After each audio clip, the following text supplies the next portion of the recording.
Salut, c'est Marie-Ève Ricard. Je sais que la motivation, c'est un gros enjeu quand on parle d'adopter des habitudes de vie plus saines, changer ses habitudes, euh, bouger plus, avoir une meilleure alimentation. Et je vais te parler justement de la motivation.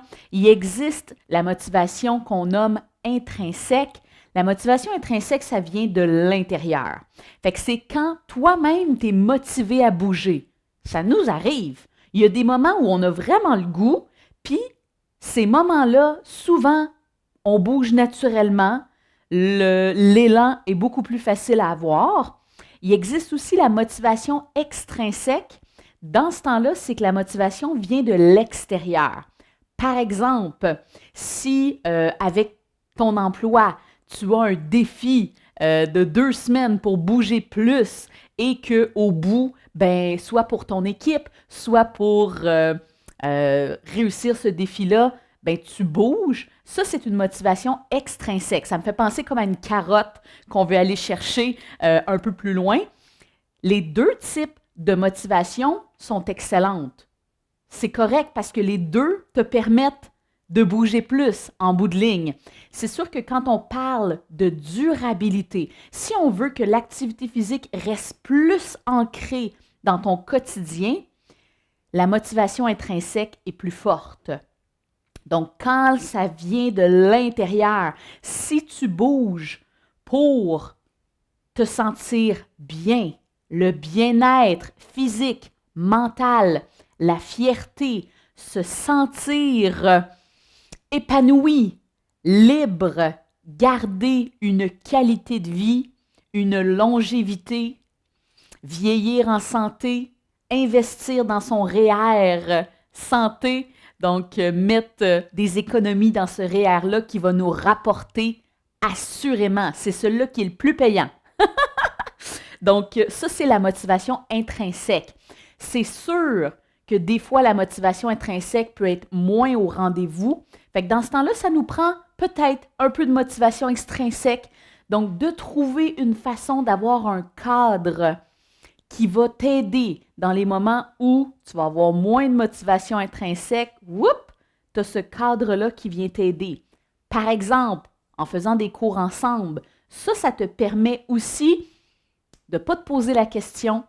Tu as le cours dans ton horaire, c'est un rendez-vous fixe, santé. On ne se pose pas la question. Ça me tente-tu, ça me tente-tu pas? On le fait. C'est un rendez-vous, c'est un engagement envers nous-mêmes. Et les journées où ça nous tente le moins de bouger, assurément que c'est les journées les plus payantes où on avait besoin de bouger. On va en retirer un plus grand bénéfice, ça c'est certain. Et l'énergie, j'en ai pas. Le temps, j'en manque. Je comprends là, on est tous dans le même bateau. Mais l'énergie, c'est très, très, très relatif. Donc, ça se peut que tu n'aies pas d'énergie, tu es dans ton divan, tu es relax, tu n'as pas l'énergie pour t'entraîner. Je te comprends. Puis là, tout d'un coup, l'alarme de feu sonne. Tu restes là? Tu n'as pas l'énergie? Non, j'ai pas l'énergie pour bouger. C'est pas vrai. Tout d'un coup, tu vas retrouver une énergie à l'intérieur de toi que tu n'aurais jamais pensé capable. Tu vas même sortir en courant. Peut-être que tu fais jamais de course, mais si ta vie en dépend, tu vas sortir, tu vas même ramasser les enfants, les animaux. Tu as un instinct, une énergie naturelle qui va se ressortir et tu vas la trouver, l'énergie. Donc, c'est ça aussi pour l'activité physique. Quand on est statique, plus on est statique dans notre divan, plus on colle. Et quand on se met à bouger, ben là, l'énergie, on la retrouve. C'est toi qui vas créer ta propre énergie. Et là, tu vas te sentir de plus en plus vivant. Donc, c'est comme une roue qui tourne. Mais au début, ça demande plus d'énergie. Puis à un moment donné, whoop, ça y va beaucoup plus par toi-même. Ça y va beaucoup plus facilement. Pour le temps, c'est aussi très relatif. Donc, je n'ai pas le temps de m'entraîner, mais encore là, je suis couchée dans mon divan, bien confortable avec ma doudou. L'humain aime le confort et bien dans tout ce qui est en dépensant le moins d'énergie possible. C'est comme ça que l'espèce a réussi à traverser les siècles, à être, à survivre dans toutes les espèces. Donc, c'est naturel, hein? Notre cerveau va nous garder le plus possible sédentaire, statique. L'humain trouve des fabuleuses façons de rester statique le plus possible, mais le corps a besoin de bouger. L'humain, pour être en santé physique, mentale, doit être en mouvement. Donc, oui, il faut se donner un petit coup de pied de plus et il faut trouver le temps, il faut prendre le temps. Donc, si je prends l'exemple encore que je suis dans mon divan statique avec ma petite doudou, je n'ai pas le temps de m'entraîner. Je suis trop fatiguée. Et tout d'un coup, quelqu'un m'appelle, quelqu'un de très important, que j'aime beaucoup, beaucoup, beaucoup, et me dit, ben c'est ce soir qu'on peut se voir, t'es-tu disponible dans 30 minutes?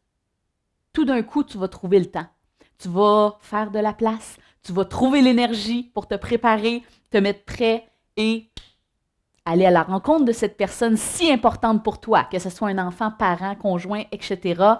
Donc, l'énergie et le temps, c'est très relatif. Trouve-toi tes outils à toi pour t'aider dans ton quotidien, pour bouger plus. C'est essentiel pour ta santé. Plus on vieillit, plus il faut bouger là. Il n'y a pas de secret, il n'y a pas de miracle. Il faut être en action pour notre santé physique, notre santé mentale, pour garder notre qualité de vie. Si on veut profiter de la vie, mordre dans la vie à pleine bouche, ben il faut être actif physiquement, il faut faire des choix santé. Ça peut commencer maintenant. Yes! Je te souhaite une belle journée.